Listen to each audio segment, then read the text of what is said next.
Hi, everybody. This is Gad Saad. Yesterday, I shared a clip that I originally saw on my feed from this is from Ed Gentry at Sunny Marmalade. It's a clip of Emma Vigeland appearing on the Majority Report. I think it's the Majority Report with Sam Sather. I think he might have reached out to me at some point to get on his show. I can't remember, or someone from his group had reached out to me. I don't know who this woman is, but she was pontificating about. Uh, well, I'll put the clip so that you don't think that I'm in any way engaging in Gad satire or hyperbole or comedic hyperbole, because I want you to actually see the clip. But just to before I show you her clip, it's about a minute long.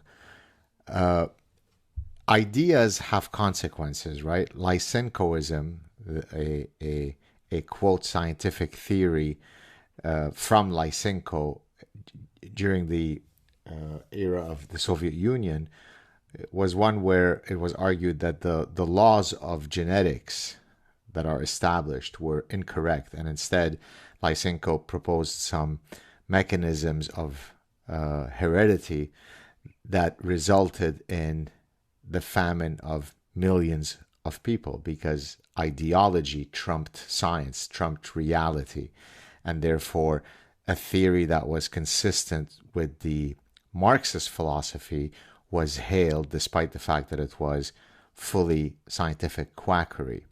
The reason why the parasitic mind, right here, you see it, has I'm very happy that it has received the huge success that it has garnered, is because in it I'm explaining that bad ideas, in this case all of these idea pathogens that proliferated, that were spawned on university campuses, eventually break out of the campus, and then they become part of HR departments and politics and journalism and movie making, and every nook and cranny. They destroy all of the foundational values that define enlightened societies, free societies, and nothing good comes from that when you negate reality, when you negate science, when you negate logic, reason, common sense, in order to pursue a particular utopian philosophy perfectly rooted in nonsense.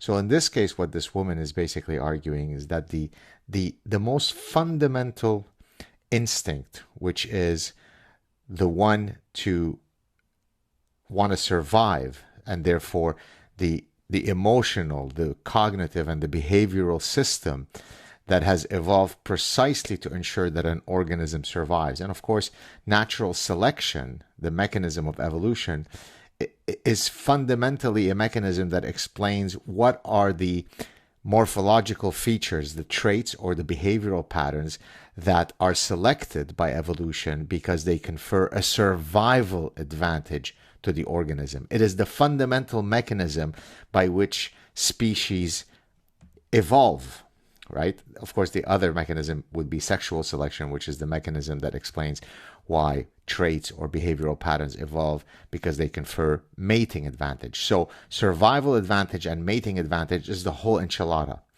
Okay, but this person now, and I'm going to show you the clip and then I'll come back, is saying, well, no, it's not right when we fear something, and hence we are trying to trigger our instinct of survival. And I'll come back and I'll say more in a second. Enjoy. At one point, sitting on the subway by a man who was having a mental health episode. He sat next to me and he was elbowing and kind of flailing around and hit me in the face and in my body. And it was jarring, right? The idea that I would want him to be hurt in any way, I just didn't want to be near him in that moment, because I understood something was going on here. Every one of us who's taken public transit has had this kind of situation, something similar happen, seeing someone struggling. That doesn't mean that our fear in that instance, and I was a little scared because I was hit. It's a problem. Like, it's people that need help. But like, my fear is not the primary object of like what we should be focusing on right now. It's the fact that this person is in pain. And so like the politics of dehumanization privileges the bourgeois kind of concern of people's like immediate discomfort in this narrow instance, as opposed to larger humanity and life. It's really freaking twisted. Yeah. Did you enjoy that? It turns out that when you're on a subway and an erratic, dangerous-looking man is, about to inflict harm on you and you feel fear, that fear turns out to be bourgeois. Bourgeois. First of all, it's called bourgeois, right? It's bourgeois. Learn how to pronounce a French word before you pontificate like the idiot that you are. Now, why am I triggered by this person? Well, number one, because she perfectly captures the progressive utopia that the left operates under, which is it's fully decoupled from an understanding of human nature, because there is some utopia out there where we can all be infinitely empathetic. Don't have closed borders, because then you don't allow noble people of color to get in, and they have just as much a right to live the American dream. Don't close. Why is it that you're upset at homeless people that are shooting up, fornicating, and defecating next to your 3-year-old children? They don't have the privilege of having a home. And so when you are upset by it, you are lacking in empathy. Don't get upset when, say, someone rapes you, because, it could have been a sexual emergency. Now, if you're wondering whether I'm kidding, here's a case from 2016. Iraqi migrant admits raping boy in Austria pool after having too much sexual energy. A man said he sexually assaulted the 10-year-old boy in a cubicle because he had not had sex for 4 months. He had followed his desire. It was basically a sexual emergency. And of course, there was a whole, up in arms, because the penalty was quite minimal. And of course, some people were saying, well, he doesn't know the intricacies of, I think it was in Austria, of the Austrian legal system. He didn't know in his culture, it's different, right? So you've got to give this guy leeway. A migrant rapes violently a 10-year-old boy, and people like this degenerate that you saw on this clip are offering explanations, a context for, why it might have happened. When you feel fear, when you're getting accosted by an insane person on the subway and you feel fear, that's bourgeois. Bourgeois. Let me give you another example. Here is also 2016. Male Norwegian politician raped by asylum seeker says he feels guilty that his attacker will now be deported because the man might suffer back in Somalia. Okay, so a Norwegian politician has spoken of how he felt guilty that the Somali asylum seeker who raped him was deported. Karsten Nordahl Håken from Akershus was raped in his home, and the perpetrator was subsequently caught and jailed for 4.5 years. That's all you get. You do a home invasion, you rape a man, and the thing, you get 4.5 years in Norway, because they're more enlightened, they're progressive. However, when Nordahl Håken found out that the man was to be deported back to Somalia after serving his time, he reveals he felt guilt that the man would possibly face hardship in his old country. Now imagine how much you've lost the sense of dignity, the sense of honor, the most fundamental basis of the visceral survival instinct, or the sense of retribution, the sense of anger, the sense of seeking revenge.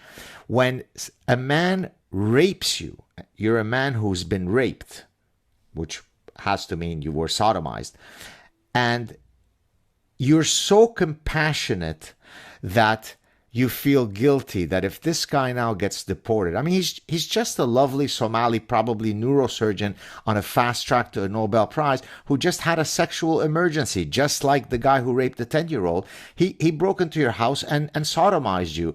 And now imagine the hardships he's going to face in Somalia. Right? That's how empathetic he is. Not like, guys like Gad Saad who are mean, who criticize these kinds of things. I lack empathy. Whereas the guy who got it up his ass is empathetic.